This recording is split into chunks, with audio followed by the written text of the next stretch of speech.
Hi, today we're going to make a clutch, a little purse. When I was making the two-part vase, I thought about it. It's been probably 6 months ago or so, but I was thinking about it after I'd made that. I was looking at it on the shelf and thinking maybe I could make a little purse or a clutch out of that. So we're going to do it, and it's going to be out of maple.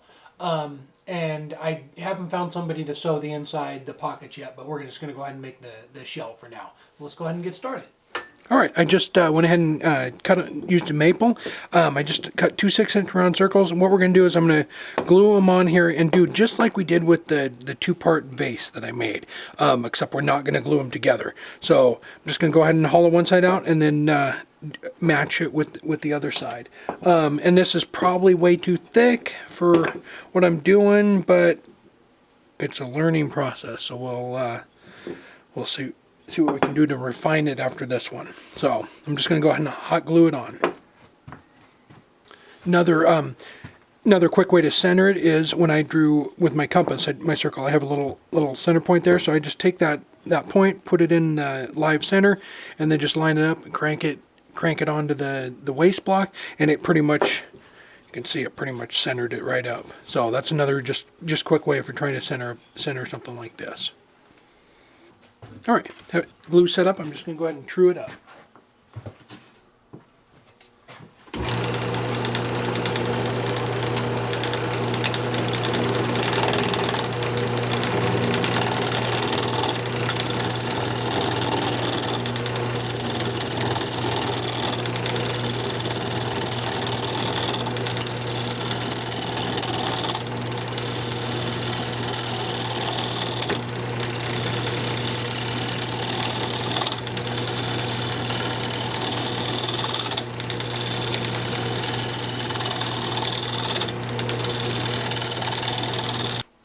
All right, there we go.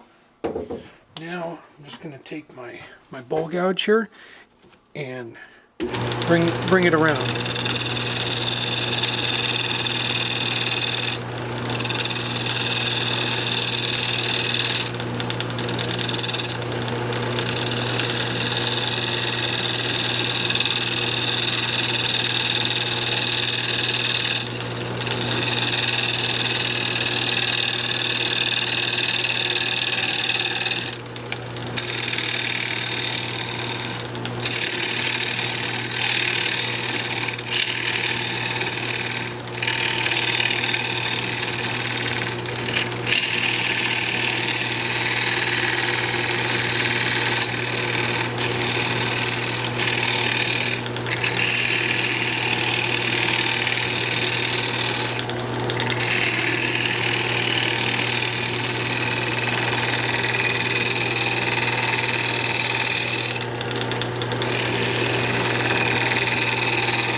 All right, there we go. And I think that's going to be too big, but we will adjust it as we go.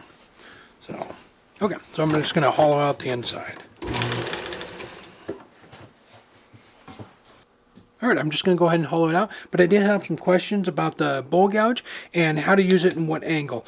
I pull the corners, the sides back on mine quite a bit, like that, and like, I guess when you buy them, see how sharp they are? I don't like that. They tend to catch a little more, so I want the corners back so I can actually do a shear cut on the side. Like you just saw me come around here, I was just cutting with the side. So I don't like the steep cut there, or steep angle there, so I pull them back like that to get them. I think this catches more than this. So you come in, you can pretty much, run it either way. It's not gonna catch on you, but, and you can push it just straight in.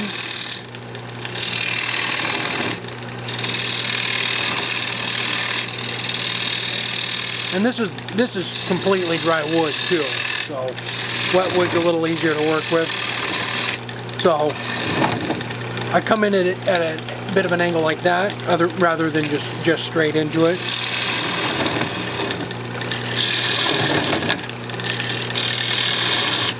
And just, as long as your bevel's riding on it, and just pull it up, you get a nice clean cut. If you just jab it in straight in, although it may not catch on you, you're not getting as clean a cut as you are if you're riding the bevel. But I'm actually going to use the easy wood tool on this that I got. I think it's actually much easier with the carbide tip. And it makes a nice clean cut too. No. As long as you just rotate your cutter. And this is basically when you're not that experienced with the bowl gouge, this is a nice alternative. And you can see nice clean shavings.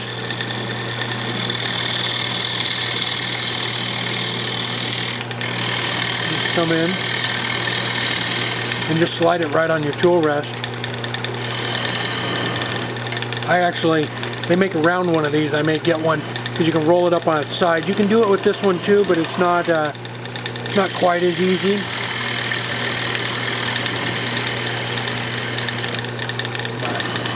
Or you can just lay it down flat. So I'm going to leave probably about ½ an inch on the rim, because I'm going to flatten the bottom of it off, put a hinge on the bottom, and then I need to put a magnet in the top of it to keep it closed. So I'm not exactly sure exactly how much room I need, so I think maybe ½ an inch. I'm just going to start out with that.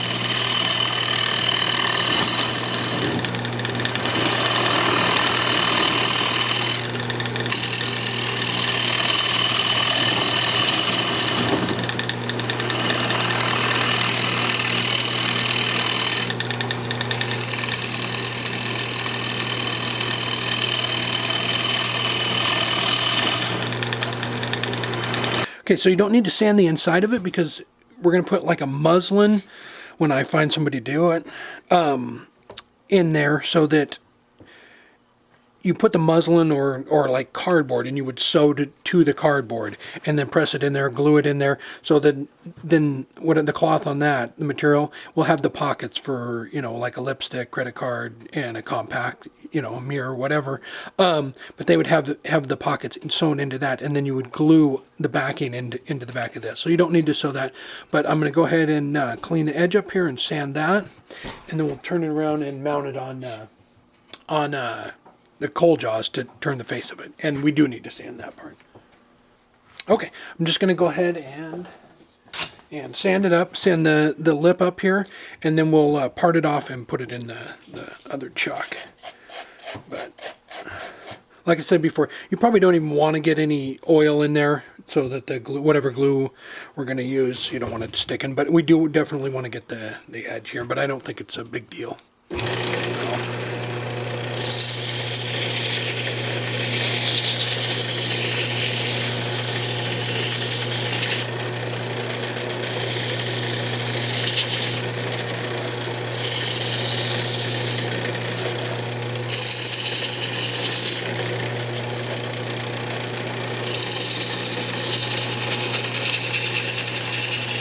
All right, have it all sanded up here. So what I'm going to do is just part it off, and then we'll put it in, I'll turn the other side, and then we'll put them both in the coal chuck and finish off the face of it here.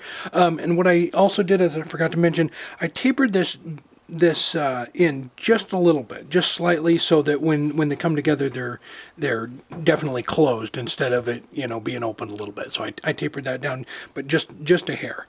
So let's just go ahead and part it off here.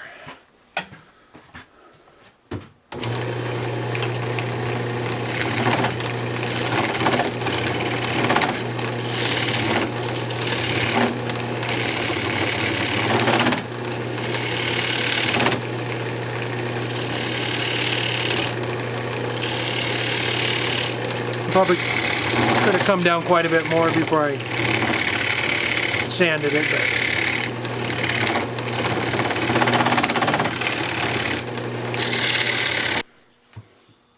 but okay, there we go.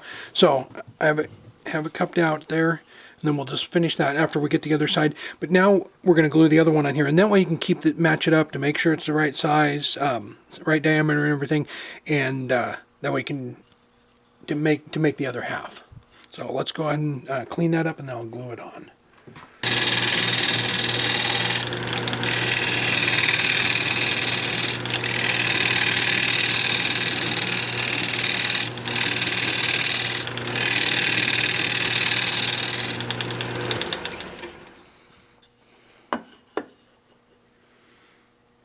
There we go. I like that right there.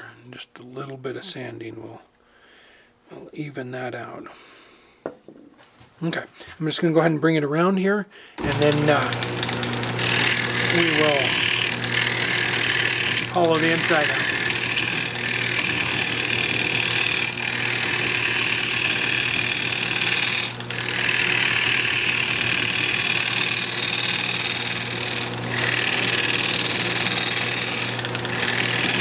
All right. This is perfect time to mention something. I had somebody comment on another video a couple weeks ago about using rags to polish stuff up on the lathe or wipe anything off while the lathe's spinning. I don't. These are paper towels. They tear apart. That's why I use paper towels. I don't want to get anything caught. Not to mention the giant chunk of steel here spinning around with all these little edges on it to catch stuff. But this piece right here has a little crack in it from. I'm not sure what it is, but anyway, has a little crack in it. If you're using a cotton cloth or something, it gets caught in that, it'll start spinning around on the lathe, and best case scenario is it breaks your piece and doesn't suck your hand into it. Worst case, it'll just wrap your hand up and go ahead and break it for you. So don't ever use cloth on it, or that's why you don't wear long sleeves and stuff like that too. It's just dangerous. Little things like that will catch it. A friend of mine mentioned the wedding ring too, so I started taking that off. It's just anything like that. These little edges, mine are kind of rounded over, but you know, any of that can catch your wedding ring or anything. So I just wanted to point that out so that you know, don't use cloth on these things. It'll get wrapped up in anything. And take you in with it. So just better safe than sorry. But I'm just going to go ahead and part that off, and then we will mount it in the other jaw. There we go. Okay. Then we're going to flatten off one spot of it and put a hinge, and then for the inside we're going to mount a little magnet in there. I believe we're not quite sure yet, but so that it'll open up like a little clam. Just like that. So I'm going to go ahead and put the coal chuck on, and we're going to clean this up. One thing I already decided I'd do on the next one is I would undercut this a little bit. Come back in there and leave, you know, 1/8 of an inch lip in there, so that when you have the piece sewn for the inside, you can press it in and it would pop under that lip. Make a nice clean transition from the wood to cloth or leather or whatever you want to put in here. But definitely I would do that next time. This is going to kind of, whatever cloth you put in there, it'll be, you know, rounded over. So I would definitely undercut back in there a little bit, and just leave it enough for whatever type of material you're going to do, and it would make a nice clean transition. Definitely do that, but you learn as you go, right? So let's go ahead and clean the faces of these up. All right, just real quick, you can pull these little guys out.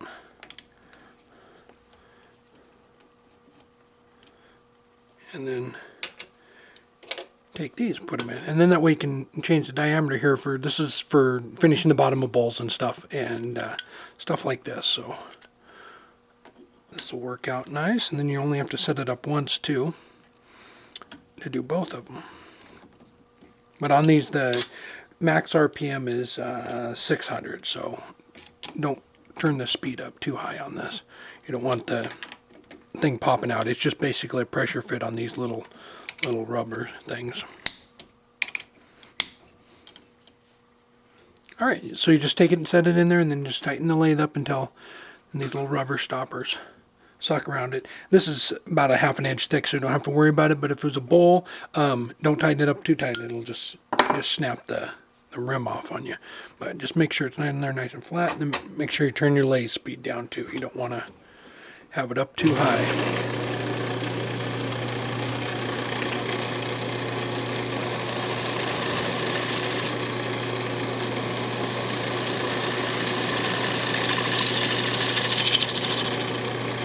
Clean it up across there.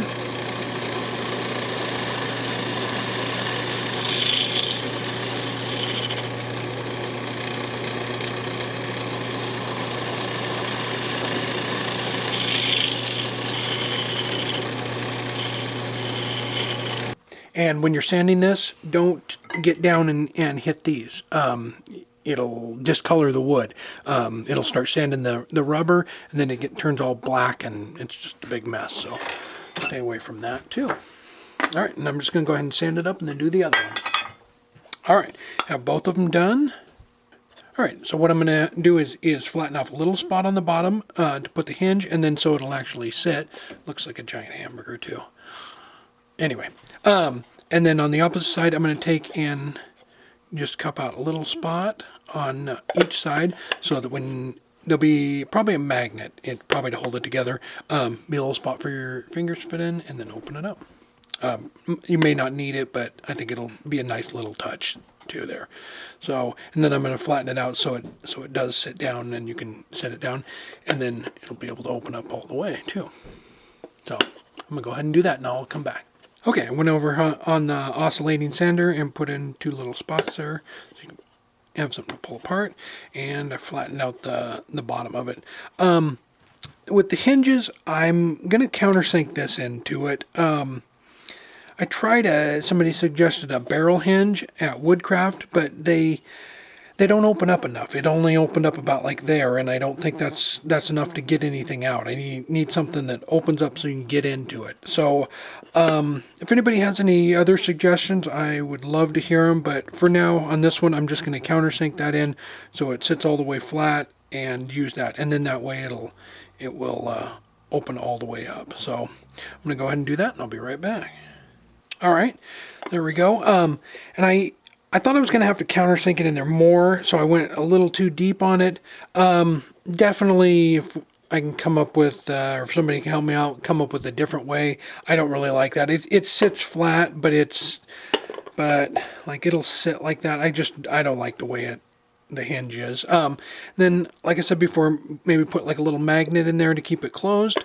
But I need to find somebody that can sew and sew little pockets in it. But yeah, if we can definitely come up with a different way to hinge it, I think that would be best. And I don't think you need to go this thick. My wife said it's a little heavy, so these didn't need to come down that far. You could definitely cut about I don't know, at least an eighth or so off of it. Maybe a little bit more. It just didn't need to be as this beefy. So two things. I would undercut this so the material sits better, not quite so thick, and then come up with a different way to hinge it. I don't like the way. I don't like the fact that you can see it. I wish it was a hidden in there. So maybe somebody can help me out with that. But there we go. All right. There we go. Like I was saying, those few things. It's just a learning process. But just change a couple things on it. But I'm also going to make one like an egg, where you have the base, and then the lid will actually slide down on the strap. I was thinking about that too. But there we go. Something fun to start, maybe for Christmas. If you can find somebody that sews, that's what I need to do, is find somebody that can sew little pockets in there. But thanks for watching, and don't forget to subscribe.